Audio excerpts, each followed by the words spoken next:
اسلام آباد، ملتان، پشاور، یہاں سے وہ بیک وقت شائع ہوتا ہے، اور وہ جہاں سے بھی شائع ہوتا ہے وہاں سے اس کے کم از کم 4-5 ایڈیشن نکلتے ہیں۔ آپ لاہور کی بات کر لیں، جو لاہور سے شائع ہوتا ہے اس کے 5 ایڈیشن نکلتے ہیں۔ لاہور کا لوکل الگ ہوتا ہے، فیصل آباد ڈویژن کا الگ ہوتا ہے، سرگودا ڈویژن کا الگ ہوتا ہے، گجرانوالہ ڈویژن کا الگ ہوتا ہے، اور اس طرف کا اکاڑے طرف کا وہ الگ ہوتا ہے ان کا۔ ایک جگہ سے ان کے 4-5 ایڈیشن نکلتے ہیں۔ آپ باقی ایڈیشنوں کو بھی چھوڑ دیں، آپ صرف ایک ایڈیشن لے لیں، لاہور کا لے لیں، فیصل آباد کا لے لیں، سرگودا کا لے لیں۔ آپ اس اخبار کو غور سے پڑھیں، آپ کو کم از کم، میں کم سے کم فگر بتا رہا ہوں، زیادہ سے زیادہ کی کوئی تعداد نہیں، آپ کو کم سے کم ایک دن کے ایک ڈویژن کے اخبار میں 15 خبریں آپ کو ایسی ملیں گی جن کے اندر یہ ہماری جو معاشرتی ایک برائی پھیل چکی ہے، زہر قاتل کی طرح آپ کو یہ نظر آئے گی کہ فلاں کے ساتھ فرار، فلاں کے ساتھ فرار، یہ اور وہ، اس کی وضاحت سے یہاں بیان کرنا مناسب نہیں ہے۔ یہ آپ کو ساری خبریں ملیں گی، یہ ایک ڈویژن کی 15 خبریں، اور یہ وہ خبریں جو آن دا ریکارڈ آ گئی۔ جو آف دا ریکارڈ ہے ان کا کوئی اندازہ نہیں، ان کا کوئی حساب نہیں ہو سکتا کہ وہ کتنی ہے، وہ سینکڑوں کی تعداد میں ہے۔ اور یہ برائی اور یہ فحاشی، یہ کس امر کا نتیجہ ہے؟ یہ آج وہ دور ہے،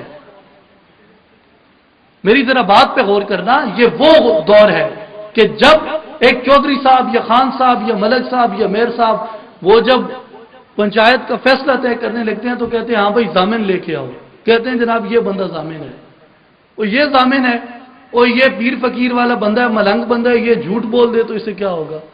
اس دن تو دربار پہ جانا ہے، سارے گناہ معاف ہو جائیں گے، اس کی ضمانت کا کیا اعتبار؟ جیسے جیسے روحانیت پرستی ختم ہوتی جا رہی ہے، ویسے ویسے گناہوں کی جو شرح ہے، گناہوں کی جو تعداد ہے وہ بڑھتی جا رہی ہے۔ اور آپ آج سے 40 سال پہلے چلے جائیں، جب روحانیت پرستی تعداد میں زیادہ تھی، جب لوگوں کے اوپر روحانیت زیادہ غالب تھی، اس وقت جو گناہوں کی شرح تھی وہ میں نے عرض کر دی۔ میرے بھائیوں، یہ حقیقت سمجھنے کی بات ہے کہ جب تک انسان مادیت کی نفی نہیں کر دیتا، نفی سے مراد کہ جب تک اپنی مادیت پہ اپنی روحانیت کو غالب نہیں کرتا، جب تک اپنی مادی سوچ کو اپنی روحانی سوچ کے تابع نہیں کر دیتا، اس وقت تک یہ گناہ، اس کی تو بنیاد ہی گناہ کے اوپر ہے، اس وجود کی، یہ گناہوں سے باز نہیں آ سکتا۔ کیسے نہیں آ سکتا؟ آپ ذرا اسی چیز کو تھوڑا سا آگے لے لیں کہ اس وجود کی آپ اجزائے ترکیبی کو دیکھ لیں کہ اس وجود کی اجزائے ترکیبی کیا ہیں۔ آپ حکیم کے پاس جائیں، آپ نے اس سے ٹھنڈی دوائی لینی ہو تو آپ اس کی دوائی کی اجزائے ترکیبی کو دیکھیں گے، اگر اس کی دوا کی اجزاء کے اندر ٹھنڈی اشیاء شامل ہے تو اس دوا کی جو تاثیر ہوگی وہ ٹھنڈی ہوگی، اگر اس دوا کی اجزاء گرم ہیں تو اس دوا کی فطرت گرم ہوگی، اس کی تاثیر گرم ہوگی۔ گویا اجزائے ترکیبی کو دیکھ کے ہی آپ اس کی فطرت کا تعین کر سکتے ہیں کہ اس کی فطرت ٹھنڈی ہے یا اس کی فطرت گرم ہے۔ کیوں کہ اس کے اندر جو اجزائے ترکیبی استعمال ہوں گی انہی سے ہی آپ نے اس کا فیصلہ کرنا ہے۔ اب آپ ذرا اس وجود کی اجزائے ترکیبی کو غور سے دیکھیں، انسان کی عقل دنگ رہ جائے کہ جب تک 4 چیزیں عورت اور مرد دونوں کے اندر مشترک نہ ہو، اس وقت تک بچے حمل نہیں ٹھہرتا بطن عورت کے اندر۔ اور وہ 4 چیزیں کون کون سی ہیں؟ نمبر 1 ہوس، نمبر 2 حرص، نمبر 3 غضب، نمبر 4 شہوت۔ حرص، ہوس، غضب اور شہوت، یہ 4 چیزیں جب تک مشترک نہ ہو جائیں دونوں کے اندر اس وقت تک بطن مادر کے اندر، بطن عورت کے اندر حمل نہیں ٹھہرتا۔ اب گویا ہرس، ہوس، غضب اور شہوت یہ عورت، یہ انسان کی اجزائے ترکیبی میں شامل ہے۔ اب انسان کی فطرت کیا ہوگی؟ مجھے بتائیں۔ ہرس، ہوس، غضب اور شہوت یہ جب انسان کی وجود کی اجزائے ترکیبی ہیں، اس کی فطرت کیا ہوگی؟ کیا وہ اعمال جو اس کی ہوس کی بدولت سرزد ہوتے ہیں وہ ان سے باز آ سکتا ہے؟ کیا وہ لالچ کو چھوڑ سکتا ہے؟ کیا وہ طمع کو چھوڑ سکتا ہے؟ کیا وہ دوسرے کی جگہ پہ قبضے کو چھوڑ سکتا ہے؟ ہرس کو دیکھ لیں، کیا وہ دنیا کی ناجائز محبت کو چھوڑ سکتا ہے؟ کیا وہ کسی سے چھین کے کھانے کو چھوڑ سکتا ہے؟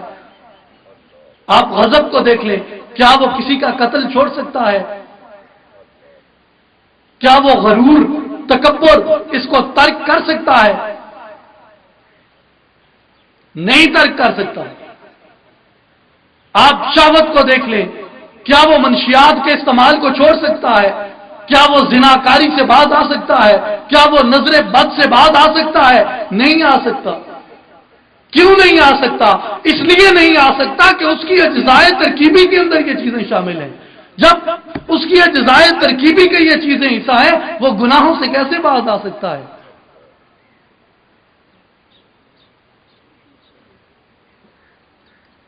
اب گناہوں سے پاک معاشرہ کیسے تشکیل دے سکتے ہیں؟ اور یہ وہ ذمہ داری ہے جو خانقاہ کی ذمہ داری تھی، جو ان لوگوں کی ذمہ داری تھی کہ جن کے سینے نور معرفت سے منور، جن کے سروں پہ وہ فقر کی دستار تھی، یہ ان کی ذمہ داری تھی۔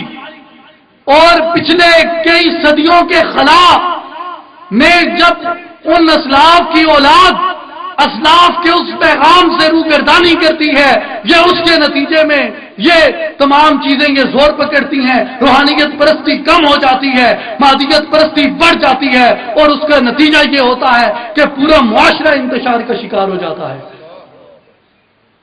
اور جو اس میں میرے حضور مرشد کریم سلطان الفقر ششم حضرت سخی سلطان محمد اصغر علی صاحب رضی اللہ تعالیٰ عنہ کی جو سعی جلیلہ ہے، جو آپ کا یہ علم ہے، جو آپ کا یہ جھنڈا ہے، وہ صدیوں کے اس خلا کو پر کرنے کے لیے آپ نے بلند فرمایا کہ خدا را آج دنیا کو جو زہر چوس رہا ہے، آج انسانی ڈھانچوں سے وہ زہر جو اس کی روحانیت کی تاثیر کو چوسا جا رہا ہے، اور اس انسان کو، اللہ کے اس نائب کو، اللہ کے اس خلیفے کو یہ شیطانیت کا، نفسانیت کا، حیوانیت کا بندہ بنا رہا ہے۔